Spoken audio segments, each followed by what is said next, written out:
A very good morning to everyone, and thanks for joining us today for the masterclass titled A View from Faraway Lands Journalism and Foreign Policy, organized by Sai School of Media.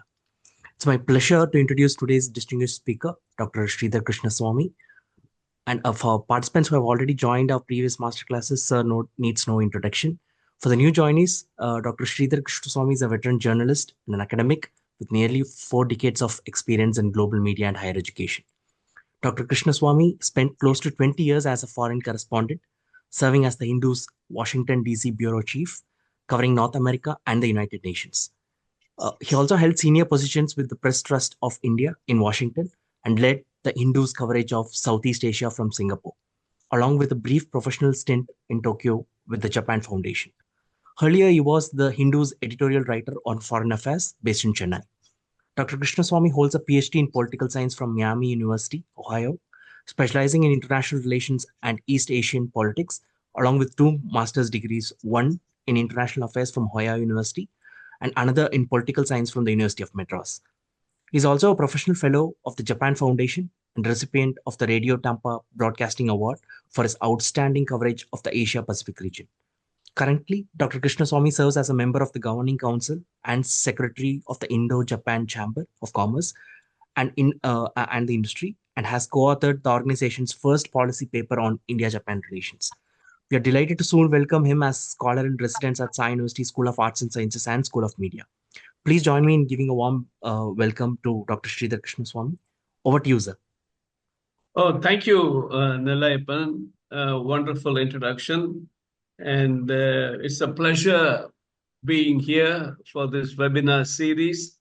This is the third that we are having, hosted by the School of Media of Sai University, in which I will be soon a full-time faculty member. But anyway, we will today be talking about the view from faraway lands, journalism and foreign policy. To be very honest with you, this is a topic that I'm very fond of. And then I did the North America beats for the Hindu. Wonderfully so, I still keep in touch with these two areas with my writings. I travel. And, there is, something that needs to be said at the outset, that in all the excitement of being in a faraway land, a journalist must never forget 2 things. A journalist must never forget. Are you able to hear me now? Yes, sir. Loud and clear. Yes, yes. Do I have to start from the beginning, or was I muted? No, sir. You can. You are audible. Suddenly you got muted. No problem. Please go ahead. Okay. All right. I'm sorry. Maybe my hands wandered. Anyway, there are 2 things that foreign journalist, a foreign correspondent, must always be aware of, or must be very conscious about. He or she must be very conscious about from where the society he or she is reporting from, historically, culturally, and civilizationally. See, you have to understand where your country or region is coming from for you to be better able to report. And secondly, this is the most important thing. You have to write or speak in a way that your viewers or readers understand. You cannot assume that your readers know everything that you are talking about. So you have to be very, very conscious of packing in additional materials for them to be aware of what you are talking about. And in this area of foreign reporting, you have to understand that you have to be objective. Now, what do I mean when I say objective? You cannot have an agenda. If you have an agenda, you're asking for trouble. Because you see, especially in closed societies, or totalitarian societies, or communist societies, the media is always and already a suspect. Now, you go there to report, and then you start reporting with a jaundiced eye or with a jaundiced brain, then you're asking for trouble. I'll give you a small example before we get into the other things. See, during the heydays of the Cold War, the United States and Western countries had a number of journalists, number of their own reporters stationed in Moscow and in other East European capitals, mostly Moscow. Now, during the difficult period of the Cold War between the United States and the then Soviet Union, the two countries were also involved in arms control negotiations. But every time these arms control negotiation process fumbled, the foreign journalists, the Western journalists took the heat. Some of them were physically brutalized. Why? Because they thought it is your reporting that is creating the trouble. See, that's the thing. We try to be objective, but at the same time, you have to be aware of the local sensitivities.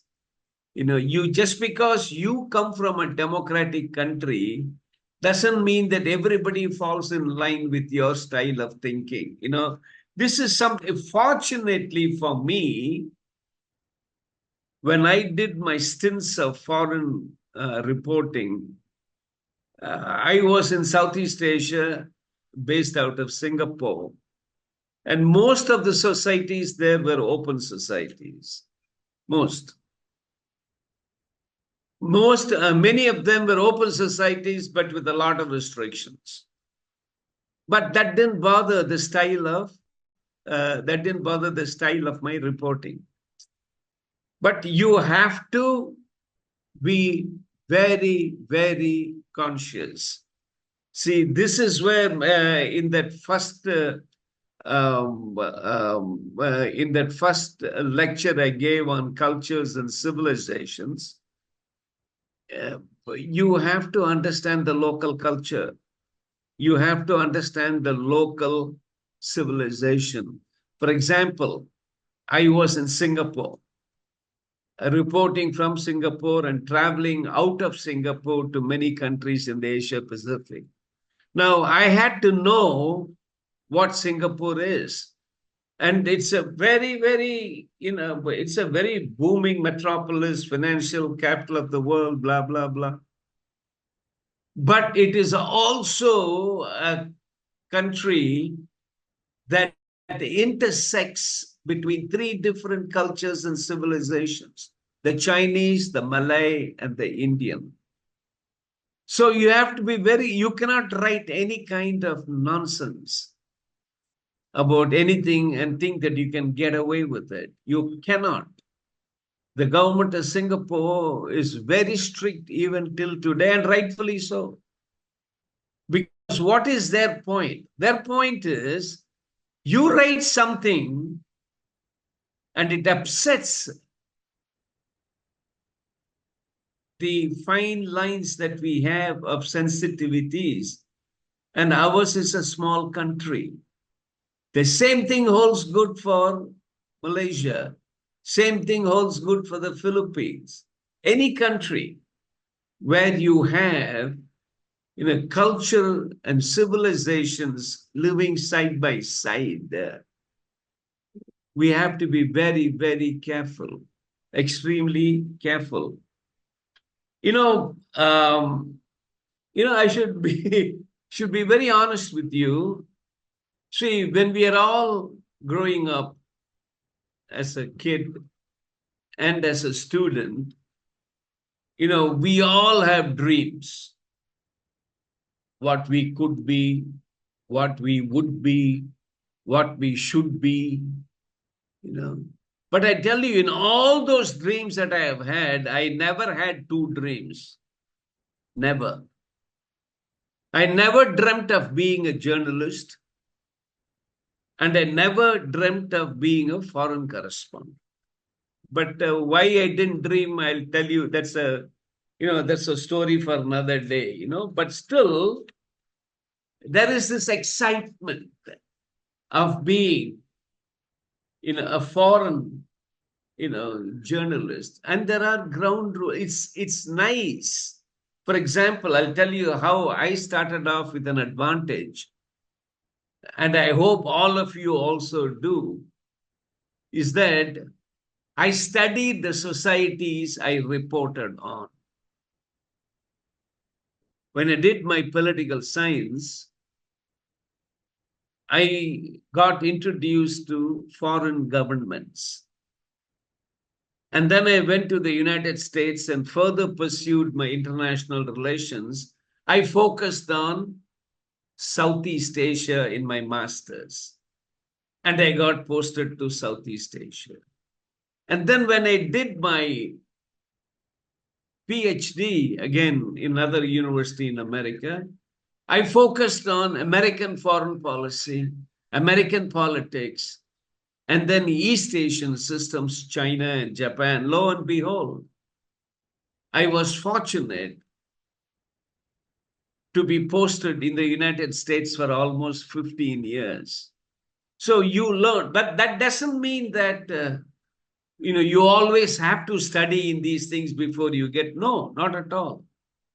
Not at all. Only thing is that you have to have an interest in a faraway land. And that interest comes not just by you getting a formal degree, but that interest comes to you by doing only one thing: reading. Reading. It's funny, isn't it? We hardly read these days. Let's be honest. We hardly read these days. Why? Because everything comes to us on the cell phone. Everything. Why? I'm looking at myself too. I get up at 3 o'clock, 3:30 in the morning. What's the first thing I do? I don't even brush my teeth. I look at my cell phone. I look at WhatsApp. Then I look at all the news, and then I get ready for the day. But WhatsApp and cell phone are not going to make you foreign correspondents. No. WhatsApp and cell phone probably will give you a small, teeny, weeny bit of interest. But the bottom line is that, you have to study cultures, civilizations. A long time back, in the 1980s, there is a gentleman, Samuel Huntington, who wrote a book,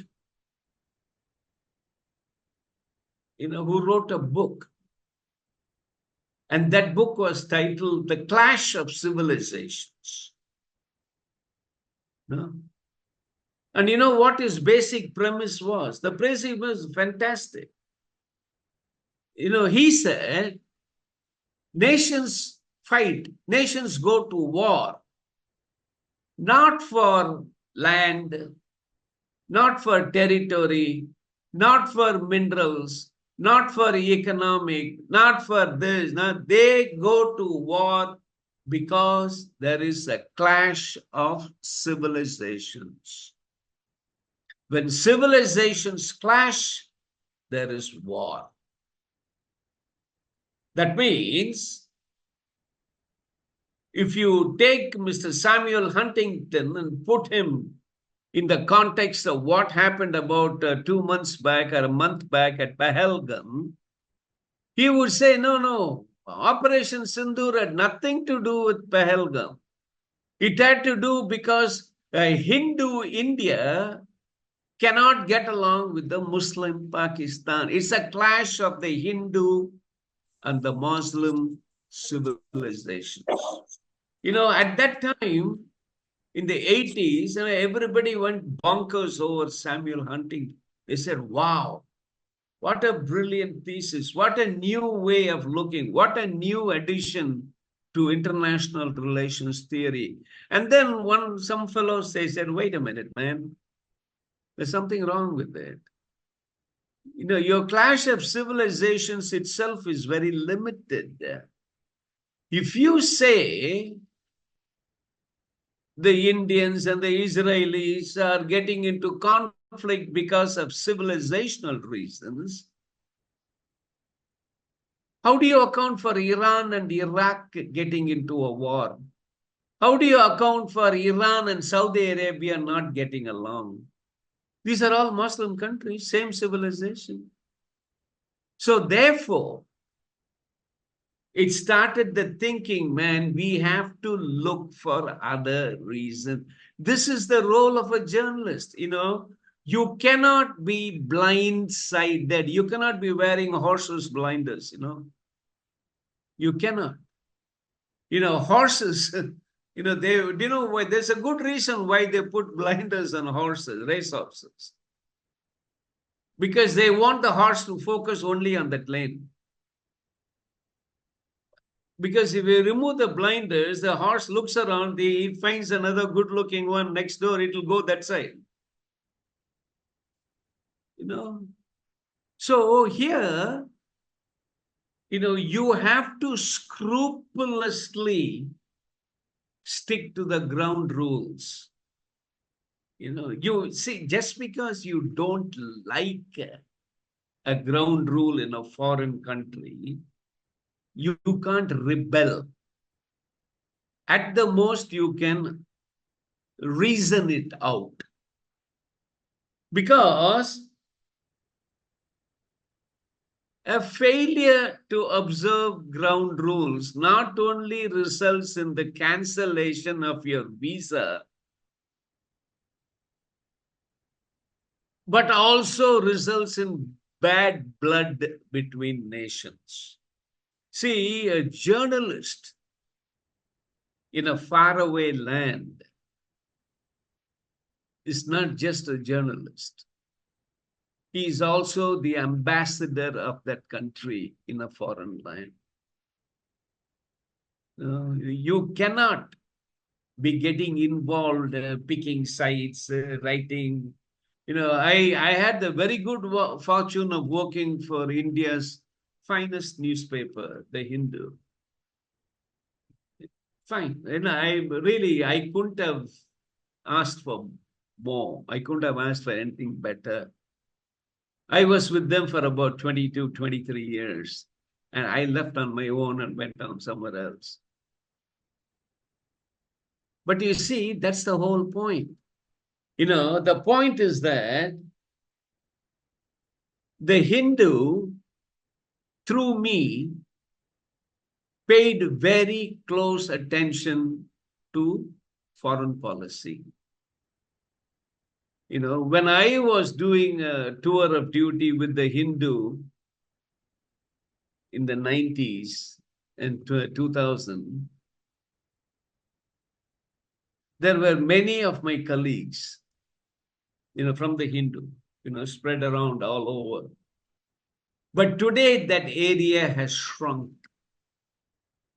Not many Indian newspapers have got foreign correspondents.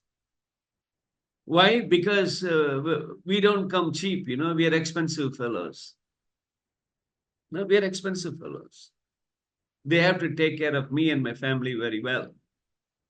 So what do? They say, okay, Instead of having 8 centers of reporting, we'll bring it down to 4. That 4 becomes 3. That 3 becomes 2. Why? Because your news space is also shrinking. Your space is shrinking. Your internet and your digital media has taken over. So, but still, the critical role of a journalist in a faraway land has not diminished. And it will never diminish. Take it from me, it will never. Why?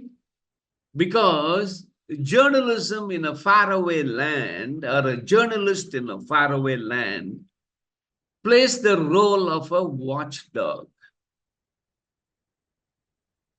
When I was posted in Southeast Asia or in North America, I had to pay attention to 2 things. I had to pay attention to what Washington thought globally and regionally.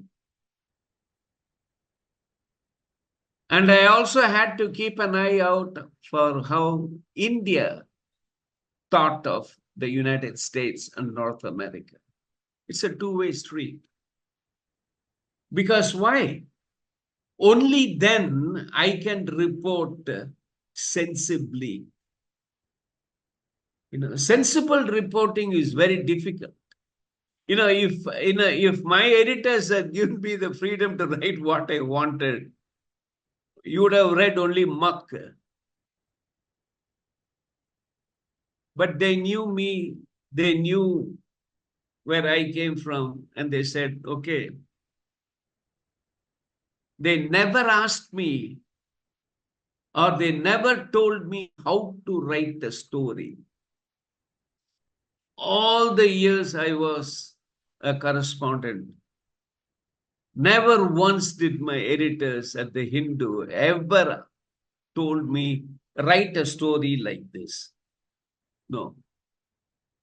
They were only interested in one thing. What are you going to write today? Then I told them, this is my agenda, 1, 2, 3, 4, 5. Okay. That is the end of the conversation. So, see, that is what professional journalism is all about. That is what it should be. Professional journalism stops with the editor just asking you, what's your agenda for today? Are you covering White House, State Department, Pentagon, or what? Then I'll tell them none of the above. I'm going to cover this. Okay, good. So that is how, we have now, when we are taking on the role of a watchdog, in effect, what are we looking for? We are looking for only one thing. We are looking at how foreign policy is made and implemented. And in the process, if something goes wrong, we are there to give our 2 cents worth on why it went wrong and where it went wrong. Why and where. I was in New York on the day terrorists attacked America, 9/11. I was in New York. I just happened to be there. I went for some other reason, and I witnessed that horrific attack on America. World Trade Center leveled. 3,000 people died in one clip. Entire face of America changed, entire face of the world changed. And here I was in the midst of one of the momentous happenings. How do I report? How do I report? Do I report on the whole or do I report on a minute? A lot of people were asking, how many Indians died? How many Indians died? I said, man, 3,000 people died. I'll come to how many Indians are dead. But from an Indian point of view, that is very important. Sure. See, when but terrorists have struck a building,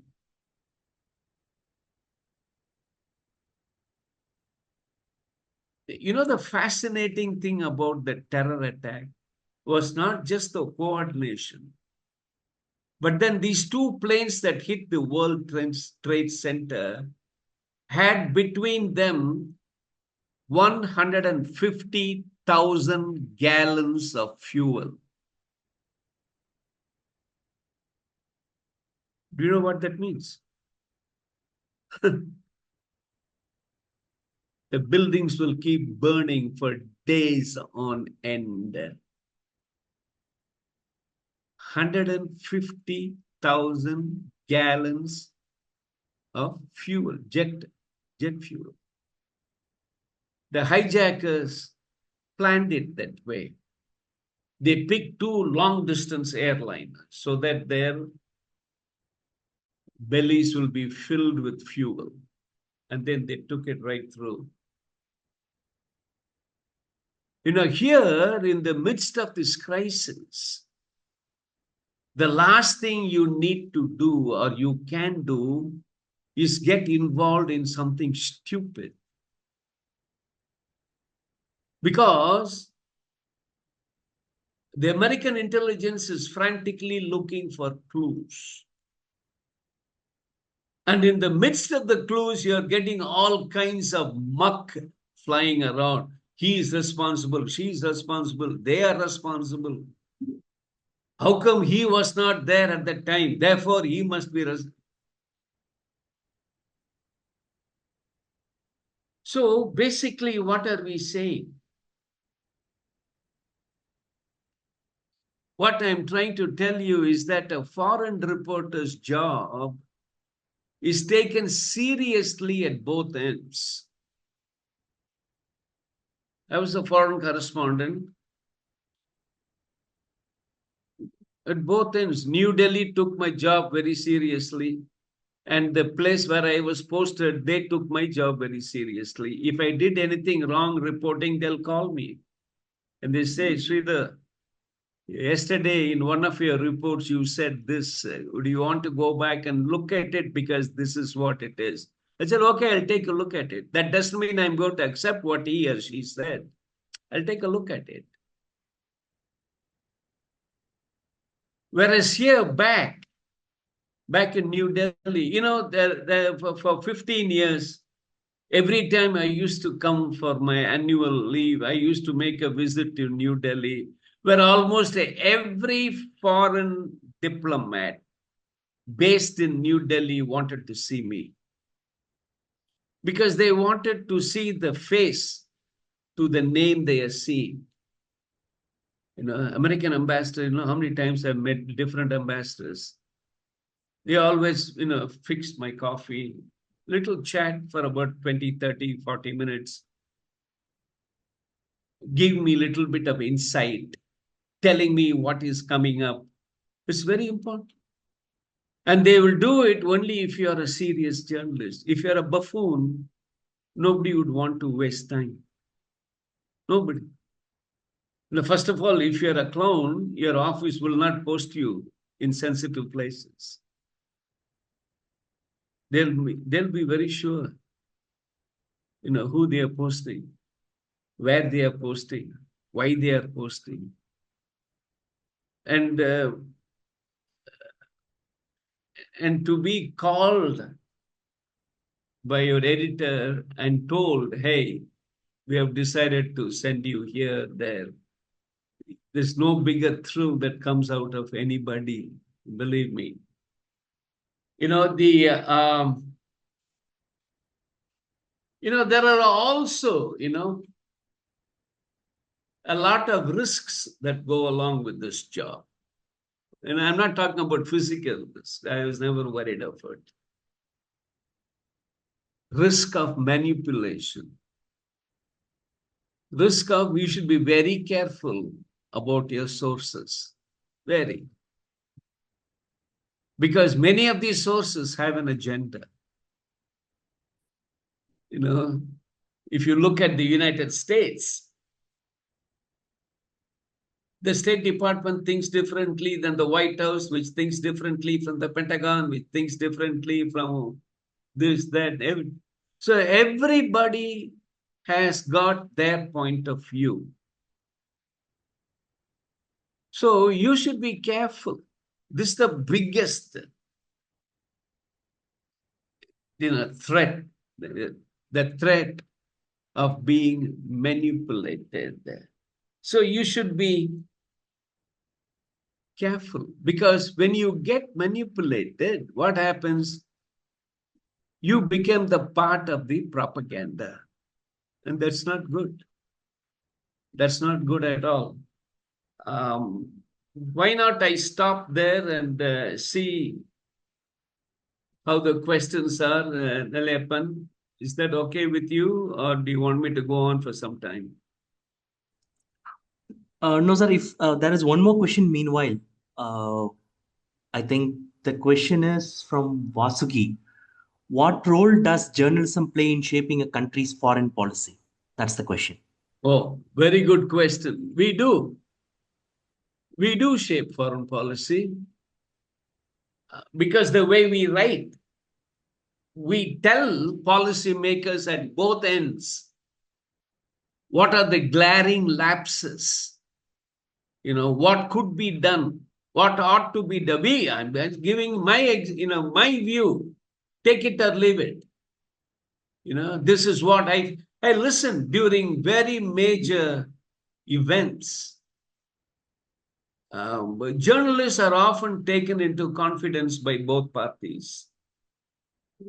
We are shown things that normally are not shown. I mean, in terms of documents, internal memos, secret, not secret cables.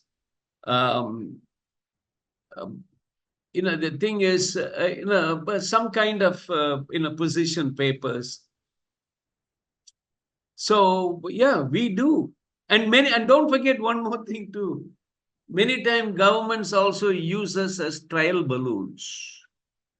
They plant something in your head, and you say, "Oh, how about that? Good idea." So why not? So we write about it, and then immediately we see the reaction from both sides. If it is favorable, then it gives an idea for the government to go ahead. If all hell breaks loose, they quietly keep quiet. They say, hey, it's not my idea, it's that fellow who wrote it. So, we are there, to take the slack. We are more of a punching bag sometimes. I loved it. I used to be fatter than I am now. So, a lot of room for them to punch. So, I don't care. It is a learning experience. Now, I never did anything that was illegal or immoral, and I never was used as a propaganda. I made sure I never was. So, in that being the case, why not? Once or twice, I might have fallen a prey to trial balloons myself, but it's okay, part of the game. Next question. Sir, I think at registrations level, we have few questions. Probably that we can, ask on the Q&A section at the last. If you have, if you Sure, can sure. connect. Go ahead. Yeah, read out the questions. Sure, sir. One second. No, sir. Can we post this question at the end of the talk? I think only one question from the participant as of now in the chat box. So Okay. yeah, so if we can continue the lecture and complete it and keep the question. Okay, okay. No, wonderful. Given the choice, I'd love to go on. But then again, what else do I need to tell you all, except that, it's a fascinating field. It's a fascinating field. Take for example Southeast Asia that I covered. Southeast Asia comprises of at least 10 countries: Vietnam, Laos, Cambodia, Brunei, Philippines, Indonesia, uh, Singapore, Thailand, Malaysia. And each one of them is a story by itself. Each one. And you cannot write a story pretending you are a tourist. You're not the, one. Tourism is only a byproduct. I'm not a big tourist myself. I don't like, even as a journalist, when I used to go, even when I used to go to countries and places, I was never a big, tour. My job is to look at the political, economic scene, meet people, talk to them. And many countries, it's expensive also because you need an interpreter because they don't speak, you don't speak the local language, they don't speak English. Sometimes they know English, they speak English, but they still won't talk it. They won't. You see, those are the difficulties you have. I won't mention this name, but I met this foreign minister once and I leaned to him and said, he asked me to bring an interpreter with me. So my interpreter, his interpreter, there were four people. Then I told him, why don't we cut this nonsense, crap out? I know you know English. He leaned down to my ears and said, it's better this way.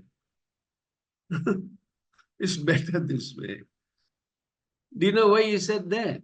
Because tomorrow, if I write something, you'll always see error in translation. It's better this way. He said, and he laughed. I said, okay, fine. See what happens if you have four people. My interpreter, I ask a question, my interpreter translates. And then he answers, his interpreter translates. Then why we have two interpreters? Why can't we have one? No, no, no. You bring one. Huh? So I think we are getting some good questions in the board. Why don't you read it for me, Naliappan? Sure, sir. Sure, sir. So one is from Reta Anand. How do international journalists balance national interest with objective reporting? Oh, very good question. Very good question. It's very difficult. Very difficult. Because the moment you start writing critically, one or the other fellow will jump you. For example, if I'm right now sitting in Washington reporting on the US India trade negotiations, and something I say words to the effect that India has to liberalize the agricultural market, they will jump on me here. Are you crazy, man? Do you know what it is? Are you an Indian? Do you know what our national? Do you know how many agriculture? Do you know what farming percentage of farming comprises India? Aha, woo, woo. But here I'm telling them, hey, if you're going to escape tariff, you have to liberalize. That is the truth. Sometimes facing the truth is not easy. Even in our personal life, somebody tells you the truth. Man, it hurts. It hurts. Same thing, writing and be seen as anti-national. Anti-national. It's just like,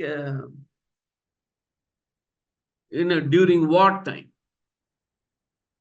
You have to be very. I don't want to ever to be a war reporter. Because no matter what you say, you have to be very guarded. Because the other fellow will say, "Oh, that fellow is merely repeating what the defense ministry is asking him to say." No, there is something in journalism called embedded reporter. Embedded. In war reporting, Americans were the ones who started it during the Iraq War. Embedded reporting. You send reporters along with the troops, and they will. But you know what? When you file your report, before you file, you have to show it to the troop commander there, local fellow. And he will tick off what all you can be said public. What is this? What is this? I don't have and I don't have the authority to speak, and I have to give to some fellow to tick it, is it? And then I send it to a report. Why? Why should I do that? I might as well not go. You know. So likewise, it's very difficult. You have very good question. National interest and objective reporting. Sometimes it's very difficult. One or the other fellow is going to take exception. You do the best you can. You do the best you can. It's that's all. Listen, basically, if you are a journalist, you need to have a thick skin. Because no matter what you write, somebody is going to dislike it. So what are you going to do? Sit in a corner and cry, is it? You be truthful to yourself. Let events unfold. Next question. Sure, sir. Thank you for that. And the next question is from Sheba. Can biased or incomplete reporting lead to diplomatic tensions between countries? Absolutely. Absolutely. Biased reporting. Have you ever seen these buffoons who are reporting? Right away when you read it, it's totally one-sided. Totally one-sided. Totally. It doesn't matter if that foreign diplomat sitting here, object. So what if we let him object? Let him object. Because you not saying the truth or leaving the truth incomplete could rupture relationship. You don't have to be brutally, honest, but you can couch it in a language that the other person understands. It's very difficult, right? People think that reporting from a faraway land is easy. It's not at all. Not at all. Even within democracies, it's not easy. And then you can imagine what's the problem you will get when you run into totalitarian systems. Can you imagine me being a reporter in Pyongyang, North Korea? My God. Very difficult. Very difficult. Because that man will say the earth is square, then I have to write earth is square. Tomorrow you'll say the earth is a triangle, I have to say earth is a triangle. Because if we don't, he's going to hang you by your toenails. You know that. You know that. There are a lot of downsides to journalism. Some of it I can discuss publicly. Some of it I will tell you if you are in my class at Sai. A lot of them, but I enjoyed it. So wonderful feeling, wonderful feeling. Next question, please. Thank you, sir. So next question is from Hari. Do you think that Britishers are going to lose to Islamization of Europe at last, as they've been the intellectuals for last 300 years? That's a loaded question. I'm going to skip it. I don't even understand what that question is. Why only Islamization? Why should only the British lose to it? So I don't agree with the premise of the question itself. Why single out the British just because they were colonial masters at one time? Is it? So were the French, so were the Portuguese, so were the Dutch. You know. So, and what about the new colonizers that you're having these days? So it doesn't matter. Once you have a society, you are bound to have diversity. That's what makes your society rich. What makes India rich is because we have about 100, 200, 500 different cultures and subcultures. That's what makes it rich. You know, just see how boring it will be if there's only one culture. That's it. No, we need to understand where others are coming from, my friend. The British may like it, may not like it. It's just like that gentleman who won that New York Democratic primary, that Mamdani. He's an Indian Ugandan, naturalized citizen of America. The Democrats are shocked. Why? Because he said, I'm a democratic socialist. And he won in New York. In New York, he won. The people are not even worried that he won, but that he won in New York, a city dominated by Jewish interests, and this fellow winning on a platform of pro-Palestinian thoughts. How much more diverse can you get? Huh? And this fellow is running from one of the richest cities in America, saying that I'll make everything free.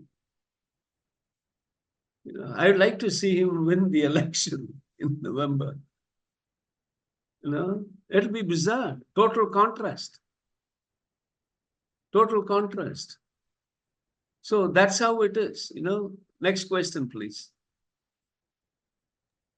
Thank you, sir. And next is from Vinay. The question is, in an era of fake news and disinformation, how do journalists verify information from foreign sources? And what steps do you take to combat the spread of false narratives? The only way you're going to combat fake news is not to go to Google and check it, is to go to your original source must be solid as a rock. If your original source is good, then you can never fall a prey to fake news. I always believed in my sources. And I always believed in keeping multiple sources. Multiple. Not to check one against the other, but to make sure that I'm getting the same line from everyone. There may be small divergences, that's okay, but they are not blatantly false. So your sources must be good. And another thing I'll tell you, in journalism, you never, ever give away your source. Even if someone puts a gun to your head, you should never say who told you. Can you do that? Can you do that? Otherwise, nobody will talk to you. And if nobody talks to you, you're done as a journalist.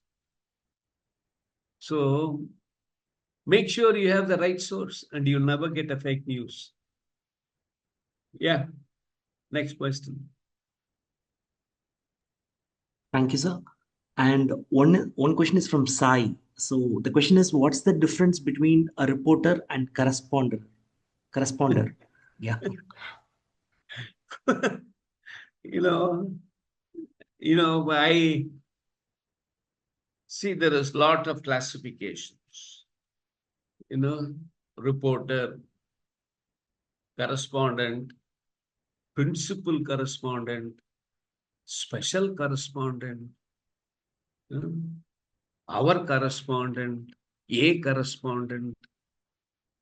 These are all manifestations of newspapers.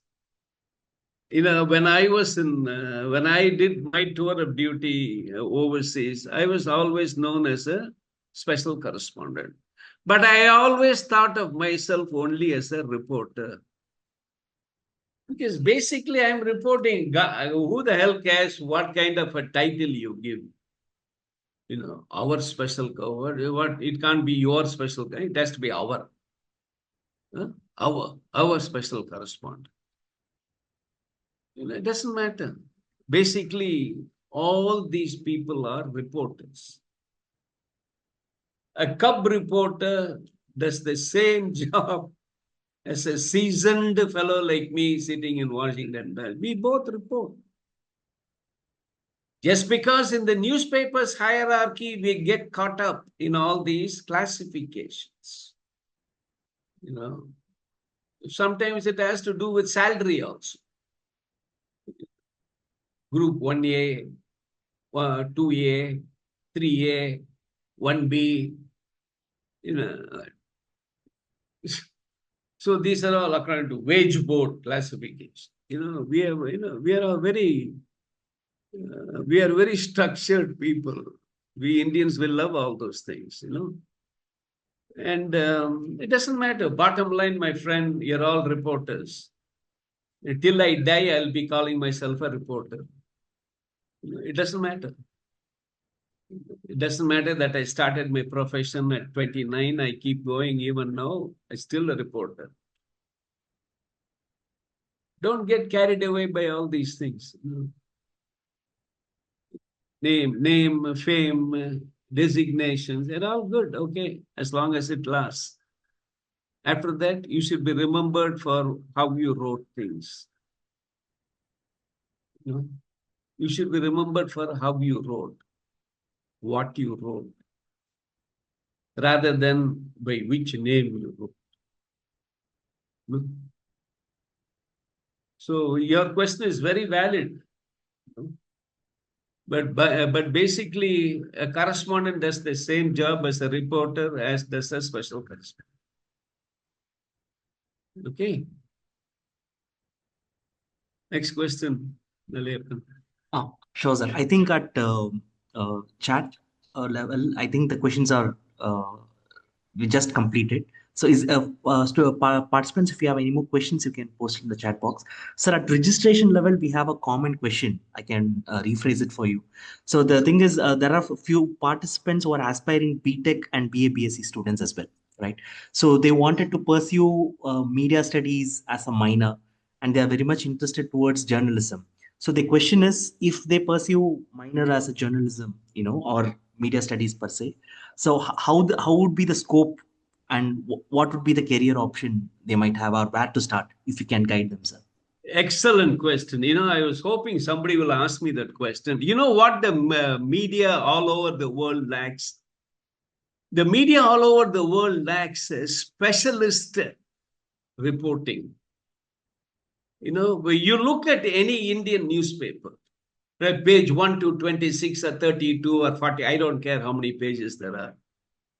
Everything, political, everything. Half the paper is filled with politics, the other half paper filled with scams. Right. But we don't have good medical reporters. We don't have good legal reporters. We don't have good engineering reporters.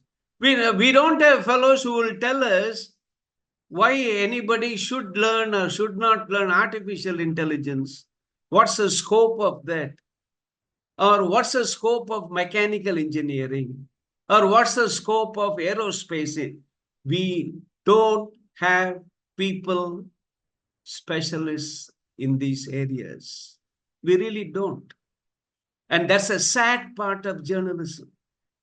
We have to, why go into all the, we don't even have economic reporters. You know, we don't have people to tell us why price of gold keeps going up all the time. We need people, we need specialist writers. So that's the reason if you are in engineering or medicine or law, what, come on, more the merrier. We need you. We need you. We can't, we don't see, we need people to explain in a simple way. That is something that is what we lack. We need complex engineering to be explained in a way that I understand. See, that is what journalism is all about. What is journalism? Journalism is storytelling. You tell me a story in a way I can understand. That's what journalism is. That's what. So if you're in engineering, my friend, come on over to journalism. I'll gladly take you. Or finish engineering and you get a flair for journalism. There's nothing like that. You'll be a hot commodity in the market. I'll tell you, I'll guarantee you that, because there are not many of you like that around. Because we need people. We need people to explain. We need medical journalists. We need medical journalists. We need people to explain complex surgeries in simple manner so that I'm not scared. Half the time people are scared of going to the doctor because he talks in a language that nobody understands.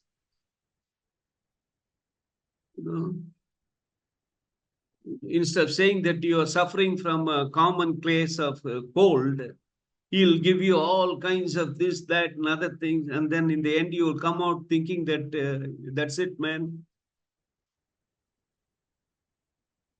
And then in the end, you ask him, sir, what is it, sir? Common flu, man, get going. Likewise, journalism, we need people. The field is simply lacking. I keep repeating it. Hopefully I would have conveyed this message. Hopefully. And that's what at Sai I would like to do. I like to not convert you all into journalists, but give you interest in journalism so that you can pursue what you want and still write. And still write. You'll be a very sought after, just like today, the one sought after is the fellow who has got medicine and has got law also. What a deadly combination, right? A medical and a legal. Fantastic combination. Nothing to beat him or her. Likewise, engineering and journalism. Explaining complex engineering, IT, information technology in a way that a common person understands. I hope I have conveyed it in a way that you're all able to understand. Yes, sir. Wonderfully. Thank you so much for that. And I think one final question, sir, at registration level, sir. The question is, can you share a case study or an example where journalism significantly shaped foreign policy direction? Oh, that happens almost every day. See, I'll tell you, but instead of telling you one case where it shaped, I'll tell you one case where it did not shape. See, in 1962, there was something called the Cuban Missile Crisis. Right. Cuban missile. Americans objected to the Soviet Union putting missiles in Cuba, saying that, hey, you're putting missiles in Cuba, which is only 100 miles from my state of Florida. So I cannot allow you to do it. Roll forward 63 years later, 60 years later, the Americans wanted to bring Ukraine into NATO. Meaning what? Putting missiles in Ukraine, which is in the front yard of Russia. So if it is not okay then, how is it okay now?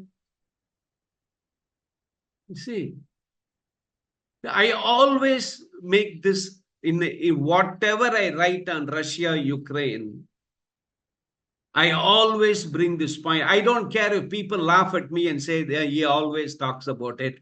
I always talk about it because people always forget it. You can't accuse someone or you cannot protest of your backyard when you're doing same thing to somebody's front yard. That's a case study. When I teach international relations at Sai, Cuban Missile Crisis is probably one thing I will talk about. Cuban Missile Crisis was a crisis.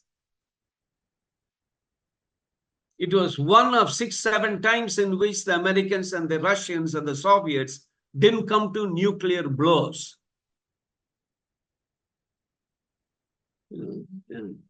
Sometimes you have to use your sense in staying away from the brink. Staying away from the brink. And there have been many times, people don't understand that it's easy to talk about using nuclear weapons.